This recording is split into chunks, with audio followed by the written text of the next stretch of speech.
Bwana wetu Yesu Kristo apewe sifa. Karibu sana kwenye kipindi chetu cha mkate wa leo. Bado tunaziangalia ahadi za Mungu zilizoandikwa kwa ajili yetu katika Biblia. Karibu sana ujisikie furaha kuwa pamoja nami. Hapa tunakutana na ahadi nyingine tena katika Injili ya Marko Mtakatifu sura ya kwanza mstari wa 14 na 15. Marko sura ya kwanza mstari wa 14 na 15. Hata baada ya Yohana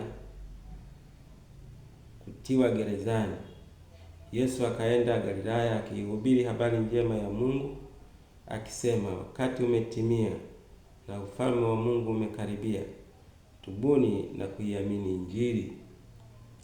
Hata baada ya Yohana kutiwa gerezani, Yesu akaenda Galilaya akihubiri habari njema ya Mungu akisema, wakati umetimia na ufalme wa Mungu umekaribia, tubuni na kuiamini Injili. Hapa tunakutana na ahadi.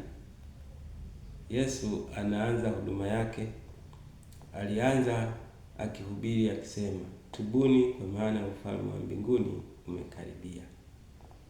Tubuni kwa maana ufalme wa mbinguni umekaribia. Ahadi ni nini? Ufalme wa mbinguni umekaribia. Ufalme wa mbinguni umekaribia. Hapa Yesu anasema, akianza kuihubiri habari njema ya ufalme wa Mungu, habari njema ya Mungu, ya ufalme wa Mungu. Akawaambia ufalme wa Mungu umetimia. Wakati umetimia na ufalme wa mbinguni umekaribia, tubuni muiamini Injili. Jambo muhimu hapa rafiki yangu ni hili. Mimi na wewe, sijui kwa upande wako, lakini mimi nilipopata kuijua kweli hii iliyohubiriwa hapa, nikaamini. Sasa mimi niko katika ufalme wa Mungu, nimo katika ufalme wa Mungu, na kwa sababu hiyo na mimi nakuhubiri ufalme wa Mungu, habari njema za ufalme wa Mungu. Yesu alianza kuhubiri habari njema za ufalme wa Mungu akiwaambia watu watubu. Ahadi ni kutubu. Ukitubu unaupata ufalme wa Mungu ambao umekuja. Ufalme wa Mungu umekuja na Yesu Kristo mwenyewe. Yesu Kristo alikuja kuleta ufalme wa Mungu yeye mwenyewe, na alipouleta ufalme wa Mungu na akaueleza vizuri, akausema vizuri kwa wenzetu waliokuwa wakati huo, wengi walioiamini Injili, wengi waliomwelewa. Leo ndio wale ambao walileta habari njema ikatufikia sisi.